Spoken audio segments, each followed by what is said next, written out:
नमस्कार मंडळी, आज तुमचे पुन्हा रुपाली महाराष्ट्रीयन किचनमध्ये स्वागत। आज आपण बनवणार आहोत मस्त अशा पांढरशुभ्र अशा कुरडया।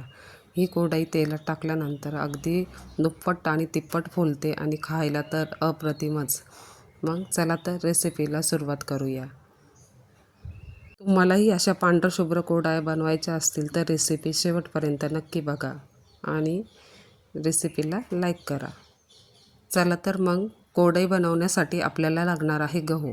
गहू हा कोणत्याही प्रकारचा तुम्ही घेऊ शकता। तुमच्या घरात जो अवेलेबल असेल तो गहू तुम्ही इथे घेऊ शकता। इथे मी अजित 102 ह्या प्रकारचा गहू घेतला आहे। गहू चांगला चाळणीने चाळून त्याच्यामध्ये अजिबातही बारीक गहू शिल्लक नाही ठेवला आहे। हा गहू आता आपल्याला 1 ते 2 पाण्याने स्वच्छ असा धुवून घ्यायचा आहे। जोपर्यंत गव्हातले पाणी नितळ दिसत नाही तोपर्यंत हा गहू आपल्याला धुवून घ्यायचा आहे।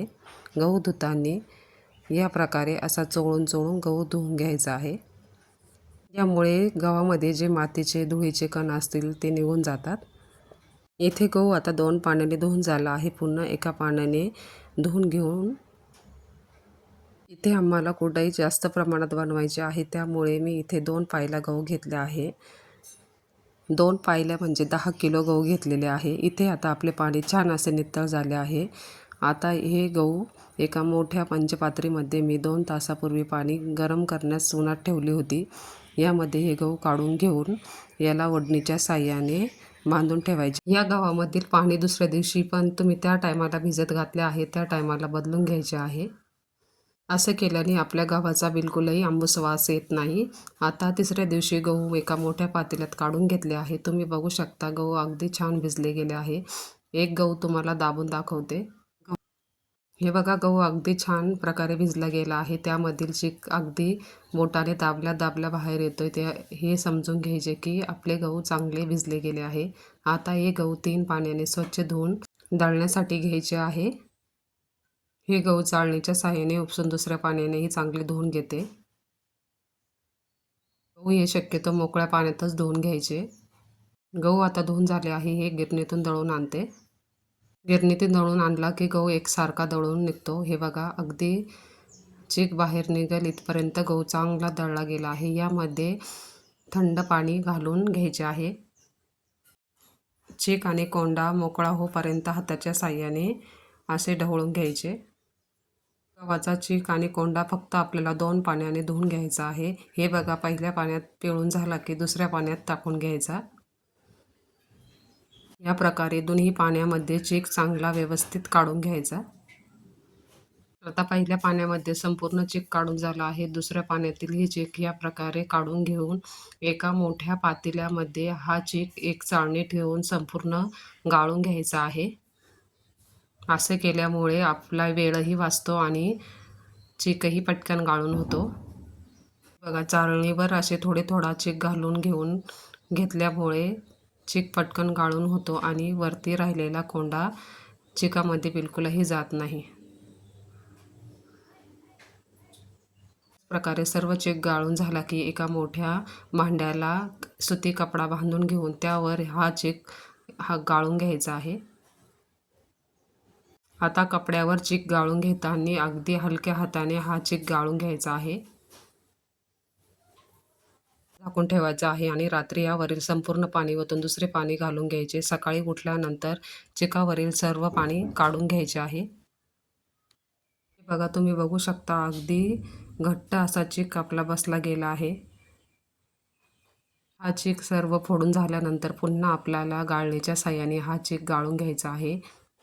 हा चीक गाळून घेतला की त्यामुळे गिठोळी वगैरे बिलकुलही राहत नाही। चीक गाळून होतोय तोपर्यंत आपण चूल पेटवून घेऊया।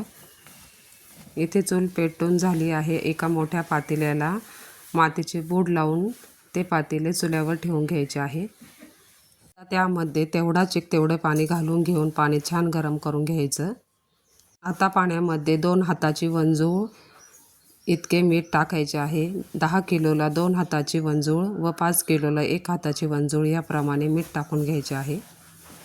हा चीक एवढ्या प्रमाणात निघाला आहे तो सारखा घोट्याच्या साहाय्याने हलवत राहायचा, त्यामुळे तो खाली बसणार नाही। पाण्याला उकळी आली आहे त्यामध्ये चीक टाकून एकसारखा हलवत राहायचा, नाहीतर त्याची गिटुळी होण्याची शक्यता असते. चीक ओतताना पटकन ओतून द्यायचा.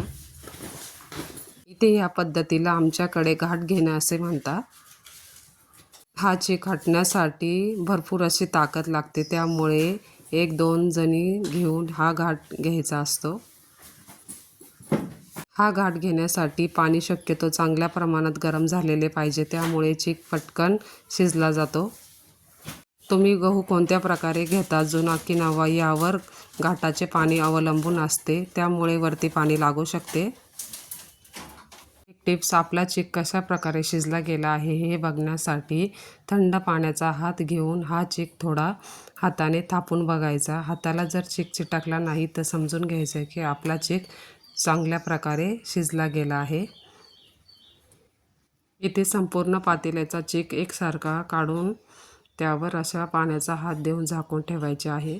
आमच्या इकडे कोडई बनवण्यासाठी याप्रमाणे असा बाजेवर काड आथरून घेता. चीक आता चांगल्या प्रकारे शिजला गेला आहे. या सोऱ्यामध्ये घालून कोडाया तयार करून घेऊया.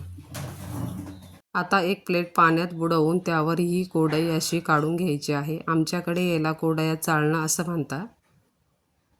इथे तुम्हाला अजून एक टिप्स, कोडई चाळून झाल्यानंतर डिशवरून टाकताना कोडई अजिबातही प्लेटला चिटकत नाही, त्या समजून घ्यायचं की आपला चीक चांगल्या प्रकारे शिजला गेला आहे. तुम्ही बघू शकता 10 किलोच्या भरपूर साऱ्या अशा कोडया पांढरशुभ्र झाल्या आहे. एक कोडई तुम्हाला उचलून दाखवते. कोडई अलगद हाताने उचलली गेली आहे. आता ह्या कोडया 2 दिवस कडकडीत उन्हात वाळून घ्यायच्या. तुम्हाला आता एक कोडई तळून दाखवते.